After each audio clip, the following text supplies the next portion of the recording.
Hey Northside community, this is Pastor Nate here. Sorry it's taken me so long to get this video out to you. I have been wanting to get this out for a little bit, but it's just been a crazy day both for church and for work. And so I'm a little behind on everything. But I just want to send you a message just updating you and letting you know what's going on with us and with our church and events and basically everything. I know last Sunday we talked about how due to the requirements that the government was putting forward, we were still able to meet. Well, that has changed, I'm sure, as you've heard now. The recommendation by the CDC and by our president is that no gatherings over 10 people. And I guess maybe it's an excitement to say that we qualify for that, and so we're excited about that. But we are going to be switching from a in-person meeting to more of a live stream service for the time being. I would love to tell you that this is a short thing, but I honestly can't give you a time limit right now on that. I've been working with our leadership team and our creative team on trying to figure out how to make this work the best. I want to tell you that this was not an easy decision from our leadership team. It was something that we've prayed about and we've thought a lot about, and the reason we came to this conclusion is this.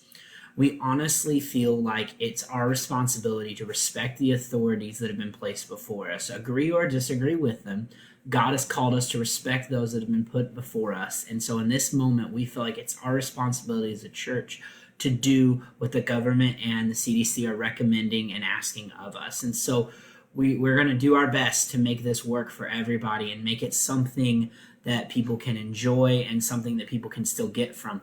So I do want to tell you what our plan is, what the things we're going to be doing are, but I want to share something with you real quick because I know that this time is scary and I know it's confusing and frustrating for a lot of people. And so what I want to do is I want people to understand that, one, you're not alone. This is not something where you're sitting in your house feeling like you're scared and everything else. I had a moment today at work where I had to call my wife and just ask her to give me the most mundane things that the kids were doing today because I honestly felt like the world was coming to an end based on all of this crazy stuff that was going on. And I just needed to hear some normality for a minute, even if it was just we did some schoolwork and we took a bath, whatever. It was just I needed to have that normality, and I think all of us need that in our lives. And we're going to try our best to provide that from you from this church standpoint. But I want to turn to the scriptures, and I want to look at John chapter 16. And in John chapter 16, there's this passage. It's actually the story I'm talking about is found John chapter 16, verses 16 through 33. And I'm not going to read all of that to you, but what I'll tell you what's going on is Jesus is talking to his disciples, and he's telling them of something that's coming his way or their way. He's talking about a grief that will be coming, a hard time. He's reminding them that he's going to be leaving and they're going to be on their own, and that things are going to be difficult for them, and that they're going to have to go through some things. But he says this: a time is coming. In fact, it has come when you will be scattered, each of you to your own home. That sounds kind of convenient here, doesn't it? You will leave me all alone, yet I am not alone, for the Father is with me. I have told you these things so that you may have peace. In this world you will have trouble, but take heart. I have overcome the world. Now, it's kind of crazy to me because Jesus is promising us that we're going to have trouble in this world. He is making it very clear that in this world, you're going to have trouble. It's going to happen. And so I want everyone to know that what we're going through is not God punishing us or anything like that. We're guaranteed trouble in this world. We live in a fallen world, and trouble will come. Things are going to come, and we just have to learn to lean in on him and navigate through these things. But at the very end of that passage, he said, take heart. I have overcome the world. There's nothing that we're going to face in this world that Jesus himself has not overcome on our behalf. Today I had this conversation with one of our residents at the mission, and what I was explaining to him is there's nothing we've done or nothing we're going through that the love and grace of God cannot overcome or outweigh. And it's exactly where we're at. This seems scary. It seems like we're in a time of darkness. I kind of have that Psalms 23, even though I walk through this valley of the shadow of darkness, I will fear no evil. Even though I walk through the valley of COVID-19 coronavirus epidemic, I will fear no evil because God is with us. He has not abandoned us. He has not forgot about us. He has not left us on our own. He is with us every step of the way. And so I just want to remind everyone, be strong, be faithful. If you can't meet in person, then make phone calls, reach out, use technology. I mean, we talk about how technology is corrupting the world. As Christians, let's take it back. Let's use technology to be connected and to reach out and to show the love of God to each other in this time. And so I want to talk to you about what we plan to do at Northside Community Church. I want to talk to you about what our plans are. And so I've got them wrote down on my phone here, so I'm going to look at them real quick so I don't get it wrong. But in light of what's going on, our leadership team, like I said, has decided that we will not be meeting in person. This is our opportunity to do exactly what was asked of us by the authorities placed before us, and though thus respecting and honoring them and God by doing that. And so here's our plan. We will not be meeting on Sunday morning, but we will be providing an online worship service Sunday morning. What I mean by that is this.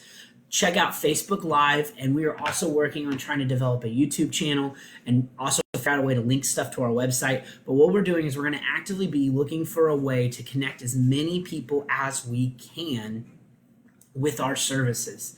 And so we want to invite you to, on Sunday at 10:30 a.m., get on our Facebook page, Northside Community Church, and there we will be coming together. I'll be opening up with a little greeting, and then our worship team has graciously said that they would get together and we could do some worship together. And then I'll be sharing a message. We're going to continue on in our I Am series as we've been working. And so I want to encourage you to consider being a part of that. We want you to do this live with us. So one of the things I want to do to make it feel more engaged is I will have some people whose jobs will be on the live stream kind of interacting with those watching the service. So prayer requests or anything else that might come up, anything that you have going on, you just want to say, hey, you got a prayer request, even questions that you might have. We want to encourage you to ask and be involved and get involved in that and engage. We want to encourage you to invite, share it, invite people to attend it. Call up some people and say, hey, I know you can't come over or be at my church, but why don't you get on Facebook and check it out and see if it's the church for you. I don't know. This is a time for the church to be creative to reach people for God. It's an opportunity for us not to be scared or to give up, but to be creative and find ways to show people the love of God in a time when people are genuinely worried and not feeling any hope or love right now. And so that's our plan for Sunday mornings. What I want to do, though, is because children ministry is very important, as many of you know. So what we will also be doing is on our Facebook page with these videos, we will be sharing a link, and that link will take you to an online video and an online resource that you can use at home with your children to provide a children's church like setting. And so what I mean by that is this: we use Orange curriculum in our church, and Orange has graciously put together this event or this opportunity where they're taking the exact lessons that we've been teaching each week and continuing those on in the order that they're supposed to go in. But what they've done is they've taken the videos that we show the kids plus adding a little bit of teaching in the middle, so that they're getting about a 12 to 15, depending on the session, minute video that will kind of walk them through and provide them. There's also some resources that I want to share with parents to how to talk to your kids about anxiety, how to talk to your kids about what's going on right now, and just how to calm their nerves, because their normal routines are all messed up, and that really messes with kids. And so I want to tell you right now that as a Northside Community Church, we want to help your families. So if beyond this, if there's resources you need or there are things you need to kind of help your family right now, please reach out to us. I'm going to be posting my cell phone number and my email address for everyone in case they need it. But what I want to do is I want our church to be a witness to our community. So anybody who needs anything, I've had people from our church offer to go pick up groceries and deliver them to those who maybe elderly people who are afraid to maybe get out or a little nervous about that. Really, we're willing to get creative. I don't want to set parameters on what we're willing to do because I honestly don't know the answer, but it doesn't hurt to ask. And so we want to help as many people with that as we can. The other thing that we're wanting to do, and we think this is important, is we're not going to be having our small groups meeting in person. And the reason we're doing is, once again, we've made this commitment to do what we've been asked to do. And our small groups tend to probably vary close to that 10-person limit. And so what we're doing is we're getting creative with small groups. Tonight, our ladies had a small group. They met on Zoom. If you're not familiar with Zoom, it's a platform, kind of a Google Hangout or almost like a FaceTime or anything like that. It's free. And they got together and they were able to actually watch their video together, and then they were able to have this time of discussion. And they'll be doing that again in 2 weeks. We'll be posting all of these events on our Facebook page and trying to get as many people connected as we can. But what I'm also going to do is to make up for our family small group that we'll be missing out on Sunday nights. Is my plan is that on Sunday nights, I will be getting on here more of a relaxed setting where I will be sharing a devotional. We will also have a time of question and answer. Maybe an ask the pastor kind of thing where we can just talk and hang out, and I'll be speaking, but I'll be following the comments, and as questions come along, I'll be able to work to answer those and help you out with that. And then also a time of prayer. So we'll be taking prayer requests, and what we're going to be doing is maybe sharing some of those prayer requests, and we're going to be also praying together and really trying to create kind of a digital small group right now. And also be looking for I don't have dates set on these yet, but I will be setting days of the week that we'll be doing these. But be looking throughout the week for me to be posting small, just words of encouragement or devotionals. We want to be as connected with you right now during this time as possible. So my plan is to just be, every time you get on Facebook, hopefully you're going to keep seeing my face. I realize it might get annoying. It's not that pretty of a face to look at, but the goal is we want you to feel loved, we want you to feel encouraged, and we want you to know that even in this time, Northside Community Church loves you. And I know we're not the only church that's doing this. I want to encourage you, find a church that on this website, on Facebook or on websites or anything like that. Be connected to something right now. We don't want you to lose that connection. Our hope is that this is a 14-day thing, and then in 14 days, we're coming back together and we're kind of laughing about what the last 14 days looked like. But we don't know. The truth of the matter is we've never faced anything like this before. And so because of that, we don't know. And the last thing we want is the church to lose its connection. So we're encouraging you to stay connected. We're encouraging you to stay together, to be a part of all of that that's going on. And so with all of that being said, I just want to make sure that everyone knows that God is with them. He has not abandoned us. He has not gone away from us. He has not lifted his hand of grace away from us. God is with us, even in this time. But just as I read out of John 16, he promised us there will be trouble in this world. And I don't know what else trouble might look like. But this is really a good sign of some trouble in the world. But I'm telling you, it says take heart because he has overcome the world. So even as we kind of work our way through all of this, and we're going to try and make our video casting better, we're going to try and make our Facebook Lives better. My wife sent me a post that said pastors all over right now are trying to make their live services not look like a terrorist video. That's one of the goals that we're trying to do, is make it look professional, make it look nice, make it something that people actually want to be a part of.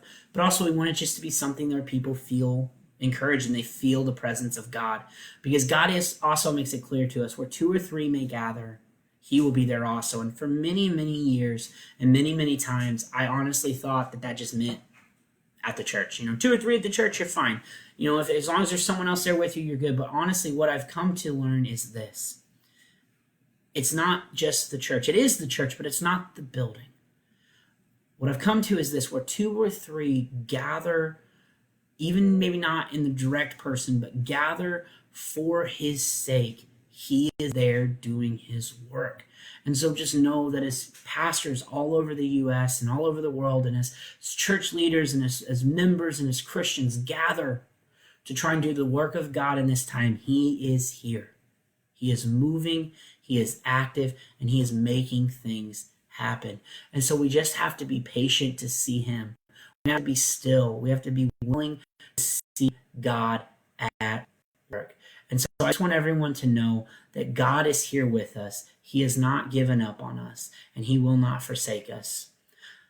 That's all I have for you at this time. I appreciate you hanging on with us. Please, if you have questions, you need help accessing, you need help knowing how to go about everything, or you have any questions, please, please, please ask. Like I said, I'll be posting my email address and my cell phone number on here, so anybody needs to get a hold of me can. But also feel free to send us a message on our Facebook page. We monitor that regularly. Or any other form of contact. If you know one of our leaders, text them. All of our leadership team is on board. They know what we're doing. We've put this plan in action and talked before I ever came on to do this video. So we just want you to know that we are working diligently to continue to provide you an opportunity to connect with God. God bless, and I hope you have a wonderful night.